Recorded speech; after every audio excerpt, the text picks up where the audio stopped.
والحبيب الذي ترجى شفاعته لكل هول من الأهوال مقتحم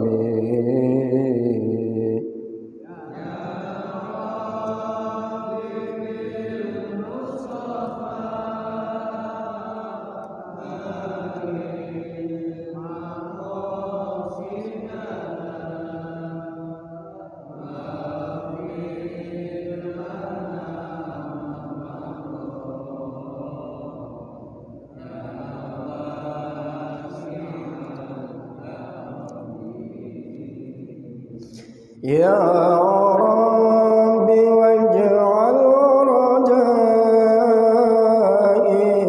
غير منعكس لديك واجعل حسابي غير منحزم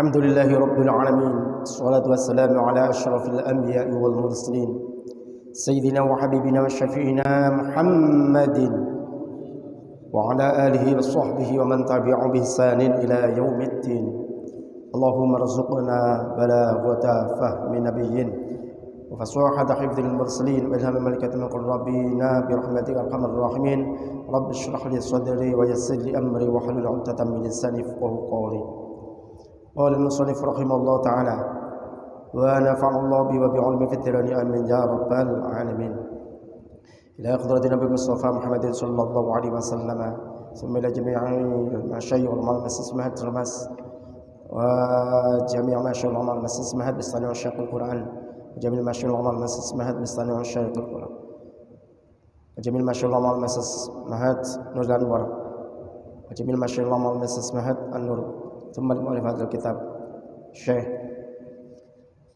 تاج الدين ابن عطية السلالي والشيخ عبد الله الشقاوي ولله لهم الفاتحة أعوذ بالله من الشيطان الرجيم بسم الله الرحمن الرحيم الحمد لله رب العالمين الرحمن الرحيم مالك يوم الدين إياك نعبد وإياك نستعين اهدنا الصراط المستقيم صراط الذين أنعمت عليهم غير المغضوب عليهم ولا الضالين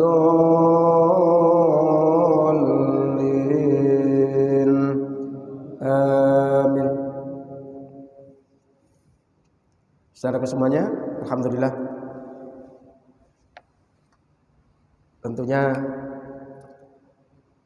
kita sangat-sangat bersyukur kepada Allah Subhanahu wa taala atas nikmat yang Allah berikan kepada kita. Kita menjadi hamba yang selalu diberikan kenikmatan yang bersifat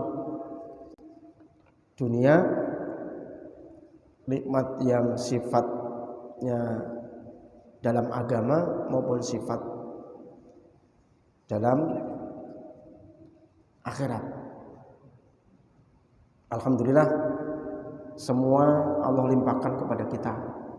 Kita diberikan nikmat agama, kita beragama Islam, nikmat kita memiliki baju untuk nutup aurat dan lain-lain. Tadi mungkin ada yang sudah makan, minum, sudah persiapan, tentunya nikmat akhirat. Itu nikmat duduk di majelis ilmu. Sudah sangat lengkap, tinggal syukur. Mari kita baca hamdalah bersama-sama. Alhamdulillahirabbil alamin. Saudaraku semuanya, kemarin membahas tentang kalam hikmah yang ke-72. Diulangi sedikit. Jadi man wajada thamrata amalihi ajilan fahuwa dalilun ala wujudil qabuli ajilan. Siapa yang telah menemukan buah amalnya di dunia,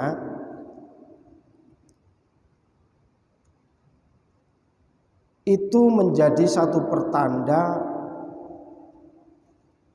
bahwa amal tersebut kelak di akhirat diterima.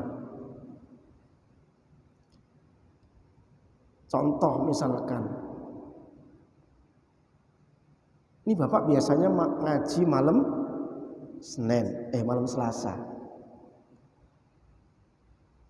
Kemudian tanpa Bapak kehendaki, Bapak itu merasa pengen ngaji sebelum waktunya. Aku pengen ngaji, aku pengen nanti malam mau ngaji. Besok kayak gitu lagi, aku nanti pengen ngaji. Jadi pengen duduk nih majelis ilmu yang terus-terusan. Kemudian kita kok sebelum melakukan sudah mendapatkan nikmat pengen melakukan sesuatu kebaikan tadi, berarti itu tanda amal kita sudah diterima di akhirat. Tapi kalau masih malas terus, ya, kalau nggak diambil temennya nggak mau ngaji, nah itu beda. Dia sudah merasakan manisnya. Orang sholat malam, ketika seseorang sholat malam sehari, 2 hari, 3 hari, 4 hari, 5 hari, seminggu, 2 minggu, sebulan, 2 bulan, setelah bertahun-tahun kemudian dia merasa pengen menjalankan sholat malam. Bahkan misalkan baru jam 12 siang, kapan malam? Pengen banget nanti sholat malam, sholat tahajud lagi. Hal yang seperti itu orang itu sudah diberi oleh Allah ngicipi buah manisnya amal namanya.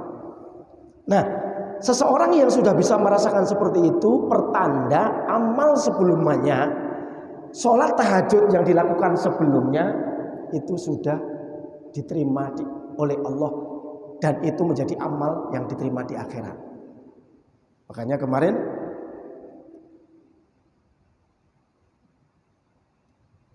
Syekh Abu Turab itu mengatakan idza sadaqal 'abdu fil 'amali wajada halawatahu qabla ayyamalahu. Jika seseorang tadi benar-benar punya kesungguhan untuk melakukan amal baik, maka seseorang tadi akan menemukan manisnya perbuatan baik sebelum dia melakukan. Ada enggak yang ketagihan berbuat baik? Kalau Bapak sudah ketagihan berbuat baik, berarti amal sebelumnya itu sudah diterima. Sedekah. Biasanya misalkan Bapak di depan rumah ada pengemis. Setiap pengemis dikasih. Setiap pengemis dikasih. Sehari, 2 hari, kasih terus kan. Bertahun-tahun setiap ada pengemis, begitu ada di rumah masih dikasih. Kemudian begitu dibuka pintunya berhari-hari, kok hari ini nggak ada pengemis ya? Kalau sudah di kantong udah ada duit ini untuk menyiapkan pengemis. Berarti dia nunggu-nunggu pengemis pengen dikasih duit kan? Kalau dia sampai seperti itu berarti amal yang pernah dilakukan dulu ngasih pengemis, sampai dia ketagihan pengen ngasih pengemis lagi, sampai mempersiapkan diri uang. Kalau ada pengemis, jangan-jangan saya pas buka pintu, siapkanlah, biasanya ada pengemis. Nah, ketagihan kayak gitu itu namanya menemukan manisnya sedekah. Itu tandanya sebagai tanda bahwa amal sedekahnya itu kelak di akhirat diterima. Itu. Tapi kalau terpaksa terus, ya kalau masih terpaksa terus. Keikhlasannya masih kurang kalau terpaksa terus. Karena ikhlas itu biasanya sudah dia nggak memperdulikan. Nggak memperdulikan lagi sudah. Itu ikhlas memang seperti itu. Berat ikhlas itu kan? Berat. Gampang ikhlas apa gampang tidak? Kalau kembali ke hakikat, gampang ikhlas dibandingkan tidak. Hakikat itu apa? Ya jangan merasa kita memiliki sesuatu tadi. Sesuatu tadi anggap saja hanya Allah menitipkan kepada kita. Dan harta yang ada di diri kita itu ada hak orang lain. Sehingga loss. Sekarang sulit ikhlas apa sulit yang mana, Pak? Maka kalau pengen ikhlas itu ya harus mengembalikan sesuatu kepada satu titik dulu. Titiknya itu sumbernya Allah. Kalau sumbernya nanti dari kepintaran kita, dari usaha kita, dari rajinnya kita, dari semua dari amal kita, perbuatan kita, usaha kita mentok, ikhlasnya kurang. Tapi kalau dipusatkan dulu ke sumbernya, baru nanti dicabangkan kepada kita, nah pasti jadi ini ikhlas. Wabot. Amal sedikit banget itu, kalau amal satu kecil, kalau dilandasi dengan ikhlas, itu bisa pahalanya itu bisa melebihi amal yang so gede gunung yang belum jelas keikhlasannya.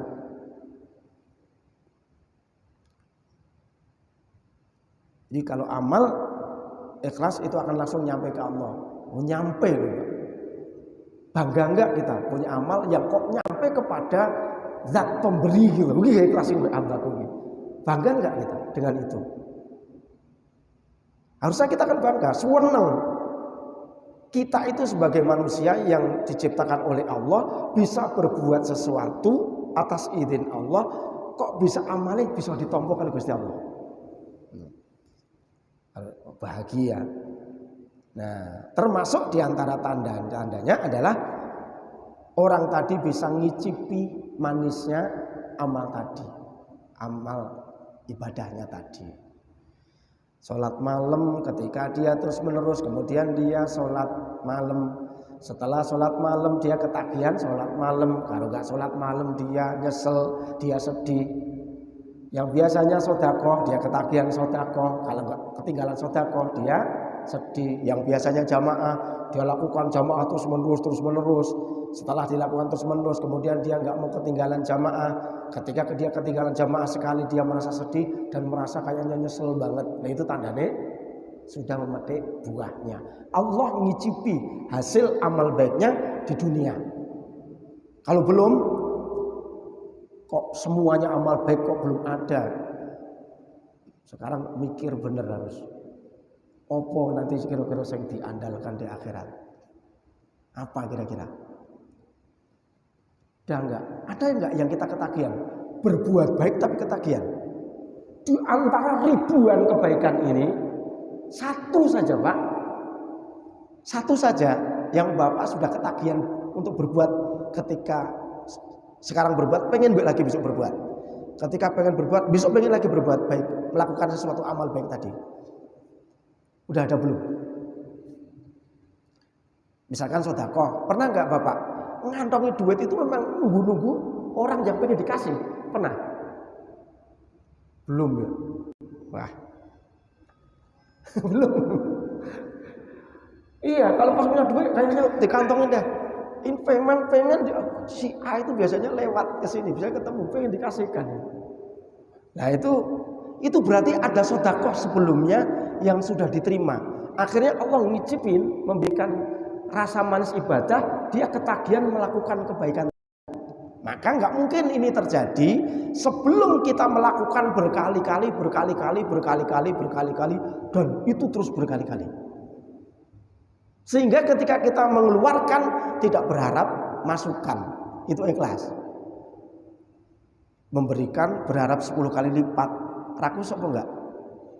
Kalau syariat enggak rakus, Allah janjikan ketika kita ngasih mesti dilipat gandakan 10, berarti kasih 1000 dapatkan 10.000. Tapi kalau hati kita seperti itu, rakus enggak namanya? Sopan enggak? Bertata krama enggak dengan Allah?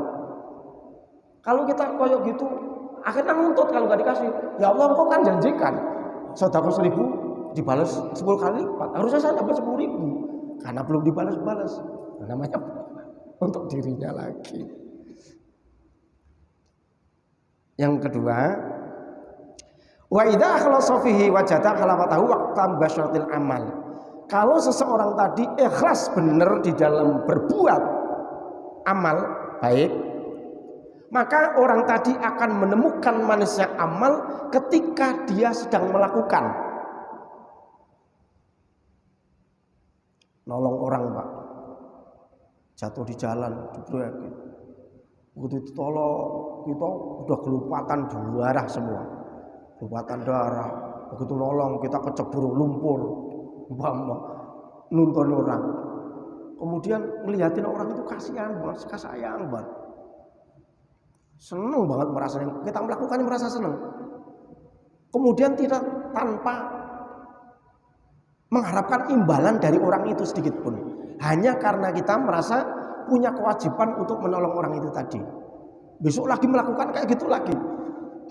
Dia pas beramal tadi melakukan senang dengan beramal tadi.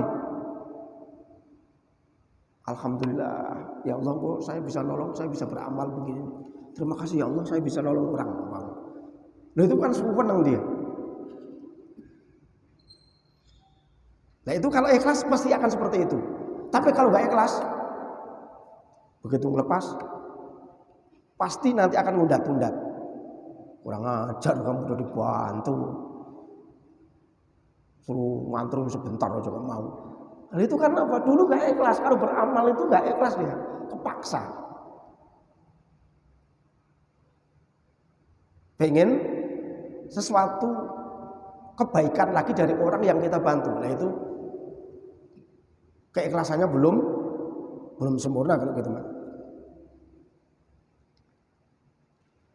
Nah, amal yang disifati dengan seperti ini itu makbulatun bifadlillah, itu adalah amal yang diterima karena rahmat Allah semata.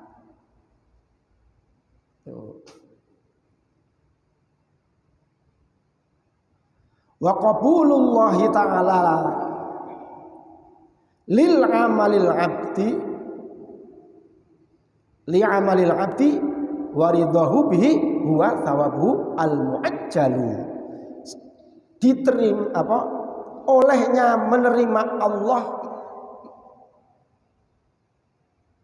bagi amal seorang hamba dan ridhonya Allah terhadap hamba tadi adalah memberikan pahala dicepatkan di dunia. Besok ketika kita pengen orang yang sedekah, pengen surga dibalas oleh Allah, seneng nggak kira-kira di surga tadi? Seneng. Ketika seseorang sholat jamaah terus, Allah menjanjikan nanti pahalanya 27. Seneng nggak di sono dilipatkan 27 kali lipat pahalanya? Seneng.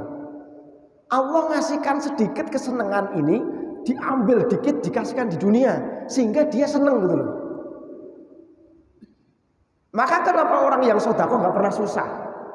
Yang rajin sedekah nggak pernah susah, karena Allah ngicipkan kesenangan di akhirat tadi, dia di dunia disenangkan juga. Tandanya dia disenangkan itu berarti amal sebelumnya diterima. Contoh itu yang sedekah ya.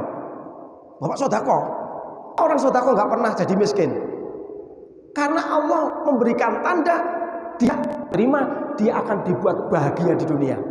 Jadi perlu ngicipi dulu dunia dikit, kasih dikit. Tapi udah di dunia udah seneng. Senengnya apa? Ini nambah. Yo nggak langsung. Masuk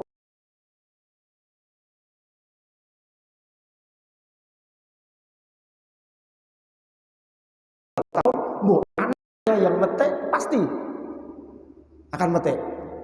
Percaya nggak percaya? Silahkan. Uang pelit masih tambah susah. Kunci. Jadi kalau penglaris toko yang paling apa? Yang paling laris itu kalau pertama dikeluarkan sedekah malnya, kedua dengan sedekah, dikeluarkan zakat malnya, kemudian dikeluarkan sedekah. Itu pasti terus. Gak usah ke Gunung Kawi, Pak. Gak usah ke Gunung Kawi. Gak usah ke sapa? Wong Sinting atau apa? Ya itu nyata, Pak. Tapi terkadang orang berpikir logika bahwa ketika dia mengeluarkan harta, itu dia berpikir bahwa harta saya berkurang. Loh, itu otak manusia. Hakikat gak begitu. Ketika keluarkan harta berarti kau sudah dijanjikan 10 kali lipat oleh Allah, harta itu akan kembali. Caranya seperti apa? Gak ngerti. Entah diwujudkan dengan kesehatan, entah diwujudkan dengan sesuatu yang lain, pasti akan Allah kasihkan di dunia. Gak usah khawatir. Yang menjadi masalah kadang pengen sedekah gak punya duit, masalah kan? Tapi masalah lagi, wah saya kalau punya duit nanti sedekah, begitu punya duit lah itu masalah lagi.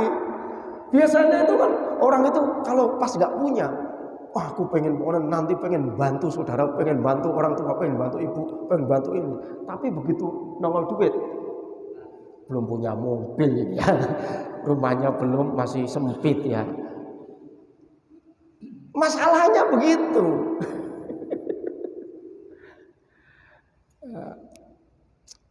Jadi hukum Allah, hukum matematika. 4 kali 4 16. Bahkan 4 kali 4 bukan 16, bisa jadi 2000. Berhubungan dengan sedekah. 4 kali 4 harusnya 16. Tapi kalau sedekah 4 kali 4 bisa jadi 7000. Alias apa? Allah membalas orang yang sedekah bukan hanya 10 kali lipat. Yudha'ifu liman yasha. Allah akan melipat gandakan dengan apa yang Allah kehendaki.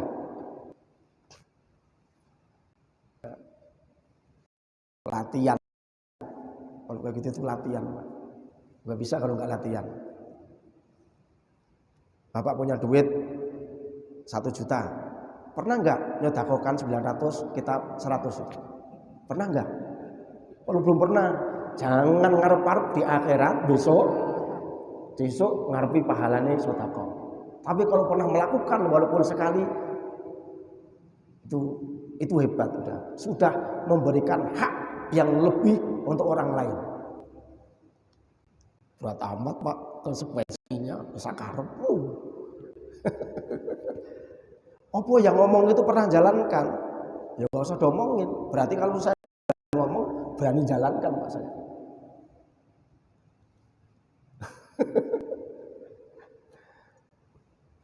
Alias pernah jalankan.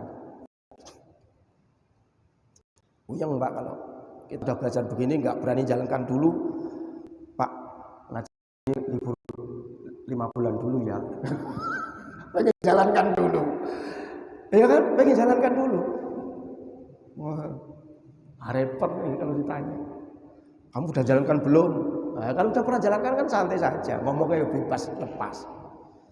Kalau enggak, Pak, tolong Masjid Ar-Rahmah maklumin 5 bulan libur dulu saya. Kenapa, Pak?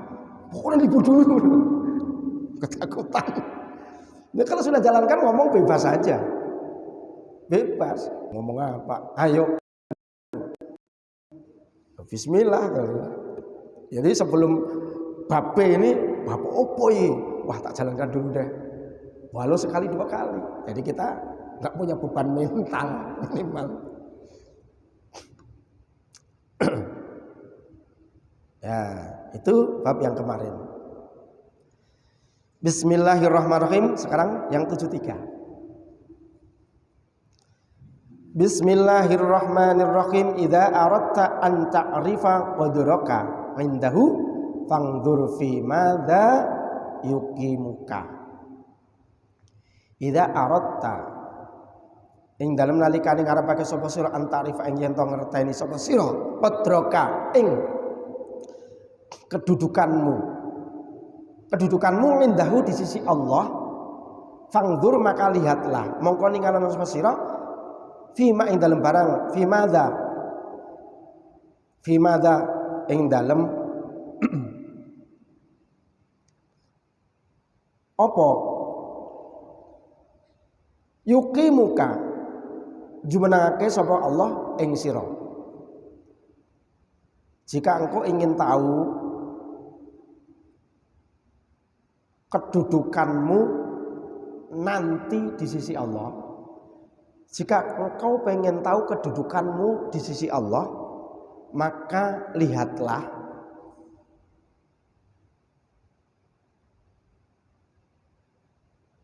sekarang itu di dunia didudukkan ke tempat apa. Misalkan gini,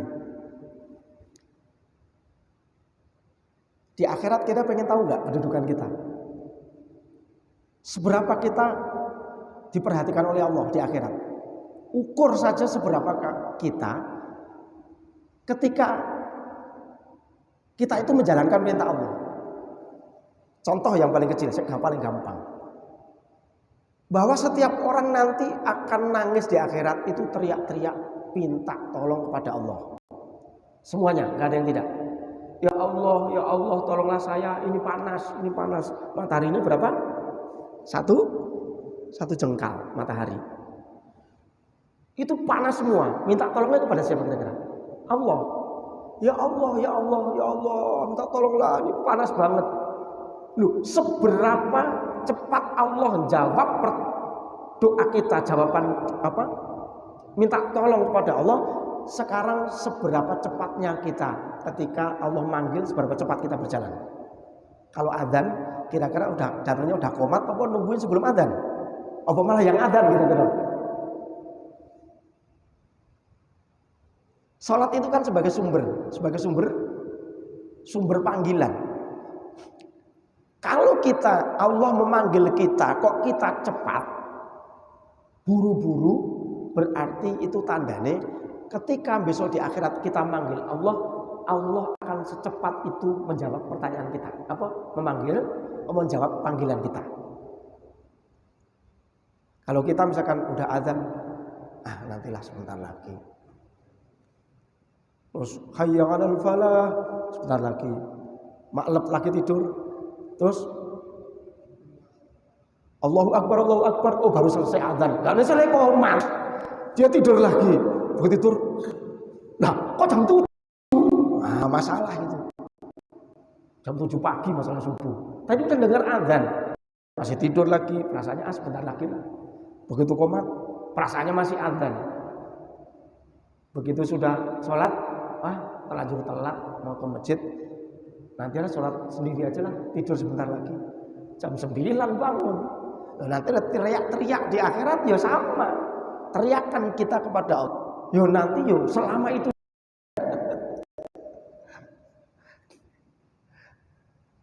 Jadi kalau kita pengen melihat kedudukan kita di akhirat di sisi Allah, maka lihatlah diri kita seberapa kita menjalankan perintah Allah dan menjauhi larangannya. Sebenarnya gampang. Sekarang ukur kita diri kita aja, Pak. Kita nggak tahu kok kira-kira berapa kita nanti urutan nomornya, apakah ke surganya nomor depan atau ke belakang sendiri, ya tergantung dari kita. Karena apa? Ya kalau kita santai-santai, di nomor itu kan urutan ke belakang solo paling pol.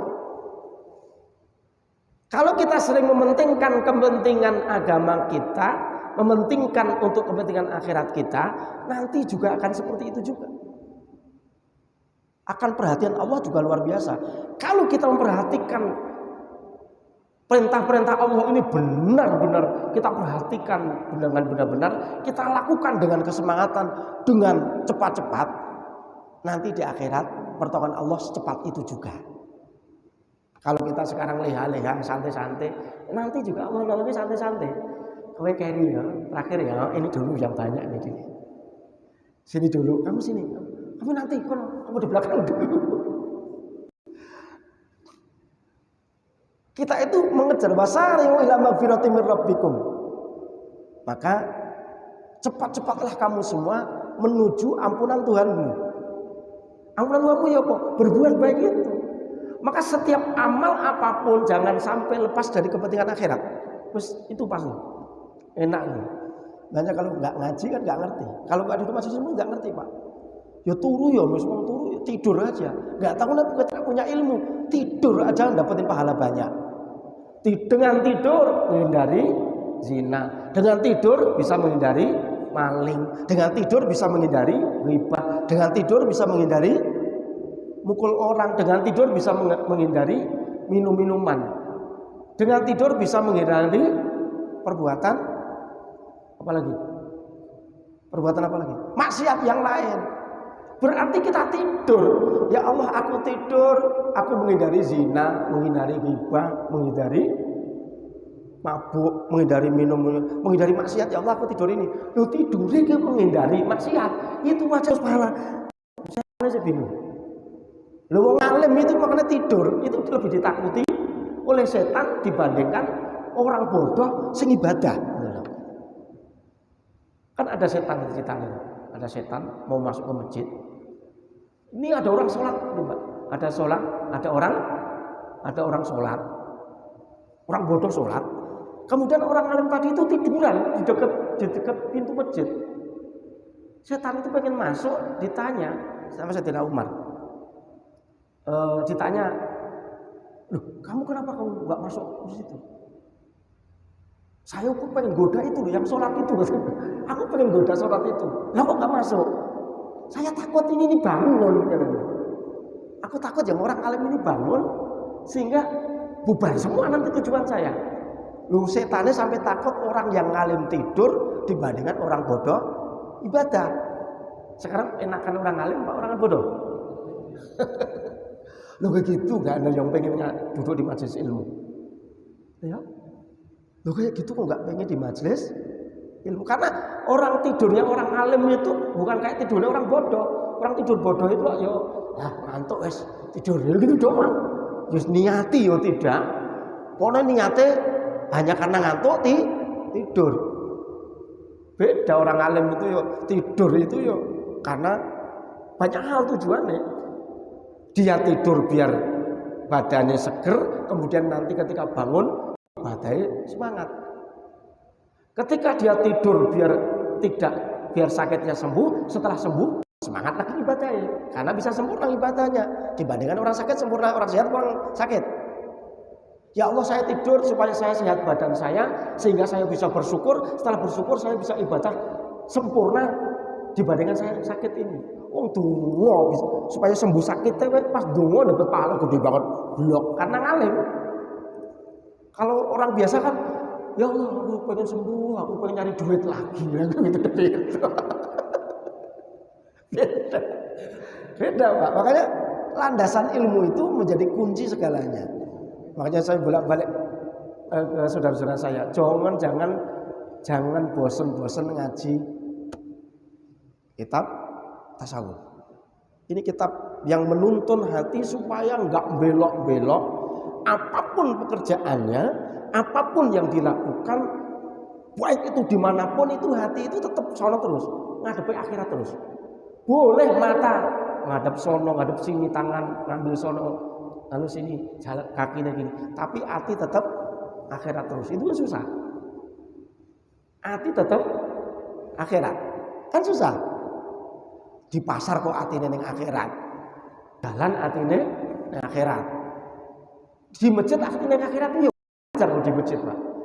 Tapi kalau nggak beres di masjid ada hatinya di pasar, di masjid itu hatinya di pasar, hatinya di jalan, hati di mana-mana. Tapi bagaimana hati kita itu bukan di masjid, bukan di tempat ibadah, baik itu di rumah, baik itu di pasar, baik itu di jalan, baik itu dimanapun, hatinya tetap ke akhirat. Itu tujuannya begitu Pak. Karena ini supaya untuk mengendalikan hati, pembersihan jiwa, kemudian menghiasi hati dengan sifat mahmudah, sifat yang bagus. Wah, ngel ya Pak, kalau sudah ngomong kayak ya wangel. Kalau mudah udah jadi wali semua segini orang. Iya, kalau mudah kan jadi wali semua. Tapi justru yang susah itulah yang harus kita lakukan. Jadi wali semua kan, oh ini jadi wali gitu. Yang selalu wali penguasa Kampung Makassar, yang satu wali Penunggu Kramat Jati, yang satu wali yang tinggal di Makassar tapi penguasa daerah Bogor. Jadi wali kabeh. Jadi kekasih Allah maksudnya. Ya berat. Wa idza aradta an ta'rifa qadraka indahu, kalau engkau ingin mendaki, mengetahui kedudukanmu di sisi Allah, hal anta utawi sira iku minal maqbulin saking wong kang den trimo amale, as-su'ada'i wong kang orang yang bahagia, au minal mardudin atau termasuk orang yang ditolak amalnya, al-asya'i yang celaka. Fangdur maka lihat sapa sira fi madza ing dalam apa yukimukan jumenengake mendukkan siapa Allah ka ing sira min taatin dari ketaatan, au diddiha atau sebaliknya. Sekarang kita itu mudah melakukan amal baik atau susah? Senang melakukan amal kebaikan atau sebaliknya? Sebaliknya apa? Maksiat. Kita itu senang beramal baik atau senang maksiat? Kalau hati kita kemudian rindu beramal baik, kita bergabung dengan orang yang sering beramal baik, kumpulnya orang-orang baik, kemudian dorongan kita pengen beramal baik kok terus-terusan, kemudian kita termasuk orang yang melakukan amal baik, berarti masuk kategori makbulin aswanda. Kita termasuk orang yang diterima, yang punya tanda kebahagiaan di akhirat dan amal kita diterima. Tapi kalau kita cenderung melakukan kemaksiatan, kemana-mana pengen nipu orang, kemana-mana pengen nyakiti orang, kemana-mana pengen bohongin orang, kemana-mana pengen nyakiti orang, kemana-mana pengen balas dendam orang dan lain-lain, kok sifat itu jelek semua. Termasuk di tanda-tandanya. Coba gampang nggak kita maafin orang lain? Ayo, kita gampang nggak? Kalau bapak kok susah maafin orang lain, dibuang tenang, Pak. Tolong dibuang. Jangan sampai bapak itu masih tidak bisa memaafkan, sekalipun itu cuma satu orang. Karena itu nanti takutnya akhirat berat sekali. Karena apa? Bapak pasti punya salah sama orang, sehingga nanti takutnya orang lain di akhirat gak mau maafkan bapak. Repot tak? Tapi los saja, maafin ya. Dongkol yo dongkol, tapi artinya maafin lagi, guys. Yo dongkol itu pas dongkol, maafin lagi. Sebenarnya jangan punya sifat tidak memaafkan sama sekali. Takutnya nanti Allah nggak maafkan kita juga.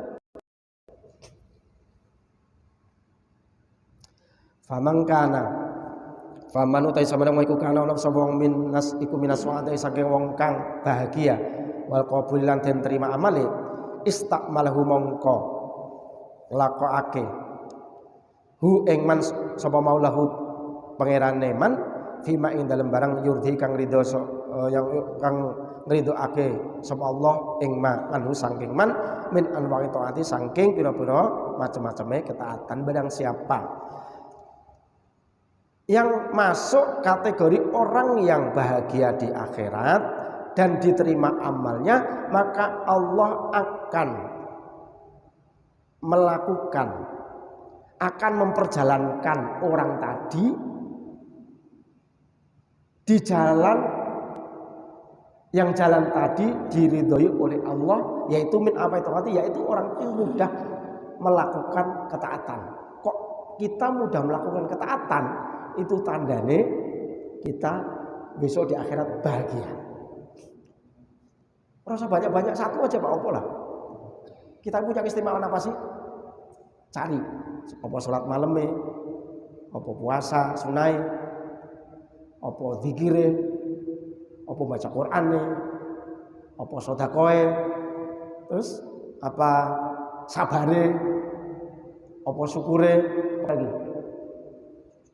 Apa hal-hal menolong orang lain, apa ya,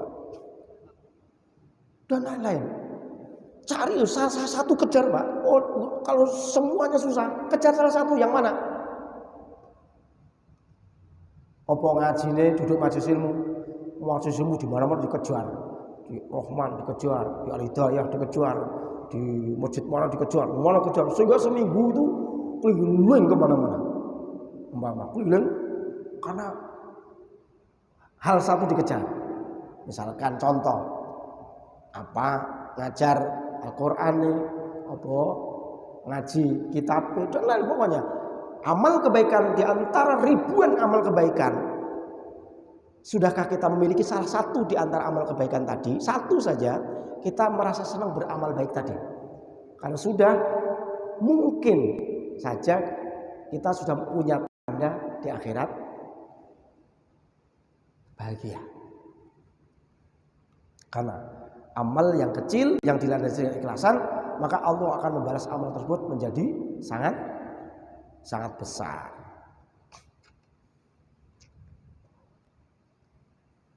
Wa hadza sibul amata, dan ini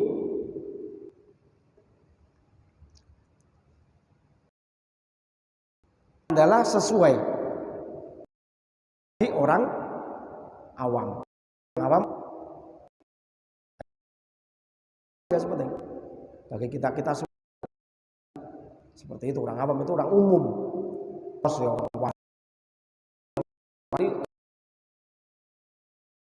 Seperti itu Pak.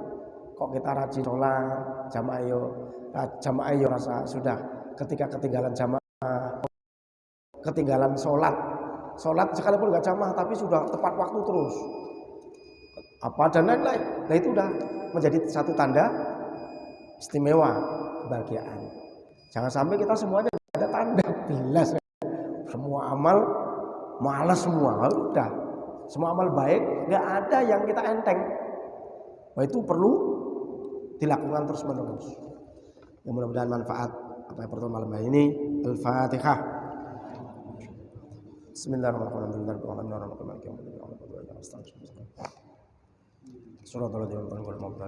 Allahumma sholli ala sayyidina Muhammad wa ala sayyidina Muhammad. Allahumma anfa'na bima 'allamtana wa 'allimna ma yanfa'una wa zidna ma yanfa'una dzikra ma nasina. Allahumma inna nastaghfiruka ma 'allamtana fa la tudillana 'inda hajatina ilaih. Rabbana atina fid dunya hasanatan wa fil akhirati hasanatan wa qina adzabannar. Sallallahu alaihi wasallam Muhammad wa alihi wasallam. Subhana rabbil 'izzati amma yasifun wa salamun 'alal mursalin. Assalamualaikum warahmatullahi wabarakatuh.